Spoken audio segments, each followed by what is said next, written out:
hari ini kita akan fokus kepada nucleic acid. Okey. So nucleic acid ini kita akan cerita beberapa perkara. Yang pertama sekali kita nak pergi kepada introduction of nucleic acid. So nucleic acid ini seperti kita tahu dulu, kita banyak belajar dalam bio, kita belajar banyak genetics. Okey, di mana genetics ini, gene kita ini di-carry dalam DNA. Di mana dalam DNA nanti ada gene itu digunakan untuk buat protein synthesis. Okey, di sini banyaknya kita gunakan nucleic acid. Okey. So, nucleic acid ini dia adalah organic compound dalam kita punya living cells dan dia punya monomer dia adalah nucleotide. Okey, nucleotide. Di mana dia terbahagi kepada dua jenis. Yang pertama sekali adalah DNA dan yang keduanya adalah RNA. So, DNA ini nama panjangnya adalah deoxyribonucleic acid dan RNA ribonucleic acid. Ini dibezakan melalui pentose sugar yang being carried. Okay. So seterusnya, sebelum kita pergi kepada structure of nucleotide, kita pergi kepada function of nucleic acid yang kita perlu belajar. Yang pertama sekali adalah storage the genetic information, di mana apa yang berlaku adalah kita simpan genetik kita di dalam DNA masing-masing di dalam sel. Sel itu di dalam nukleus lah. Okay. Seterusnya kita transmit genetic information from generation to generation. Kita boleh ambil contoh sperm and ovum. Okay, sperm and ovum ni dia bawa unique karakteristik of kita. Okay, yang di mana mak dengan ayah kita akan berkongsi genetiknya menjadikan kita di mana sperm dan ovum tadi they carry those genetic information inside sperm and ovum membentuk kita. Yang ketiga kita panggil sebagai self replication. Ini kita akan belajar dalam chapter 3 which is mitosis, di mana satu cells akan membahagi dua also sama seperti dia punya sel yang previous dia. Contoh dia kulit saya. Kulit saya kalau gelap, so bila sel itu membahagi, bila sel kulit saya mati, dia membahagi untuk replace those dead cells. So apa yang berlaku adalah dia akan maintain color gelap tu. Saya tidak ada color yang lain. Contohnya bulan Mei saya color pink, bulan Jun saya color purple. Tak ada kan? Okay. Because saya punya cells dia maintain saya punya genetic information. Dan seterusnya adalah transmit genetic information for cell use. Ini kita akan belajar dalam kita punya protein synthesis dalam chapter 6. Okey, seterusnya saya nak kenalkan kamu dengan struktur nukleotide. Ini adalah struktur nukleotide. So, dia terbagi kepada 3 komponen yang penting. Yang pertama sekali adalah pentose sugar.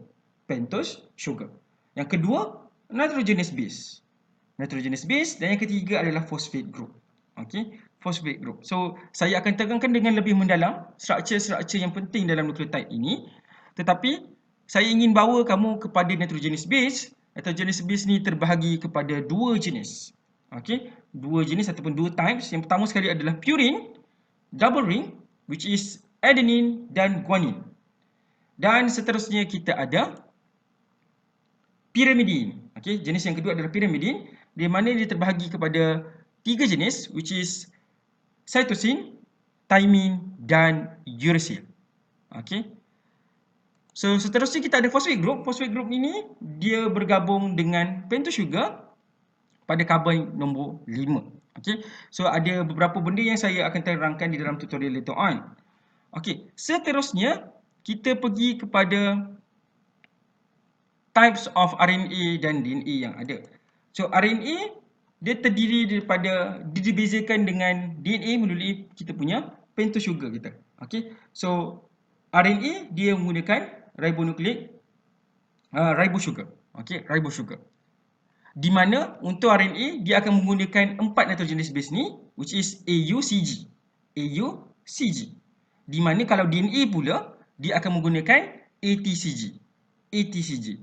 Okey. So RNA terbahagi kepada 3 jenis. Yang pertama sekali adalah messenger RNA, mRNA. Yang keduanya adalah ribosomal RNA, rRNA. Yang ketiga adalah transfer RNA ataupun kita bagi sebagai tRNA.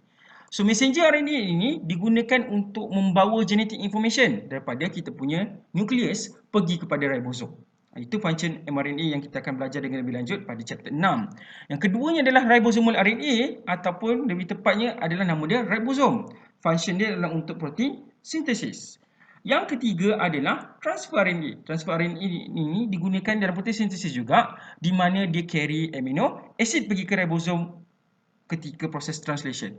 Okay, ketiga-tiga benda ini kita akan belajar dalam protein synthesis dalam chapter 6. Okay, seterusnya adalah kita punya DNA tadi kita cerita pasal carry genetic information. So DNA ini usually located di dalam nukleus. Okay, so dalam tutorial later on kita akan belajar dengan lebih mendalam macam mana nak lukis nukleotide, so sedikit perbezaan nukleotide, dan kita juga akan belajar pasal structure of DNA melalui Watson and Crick model. Watson dengan Crick model. Okay, sekian, jumpa lagi.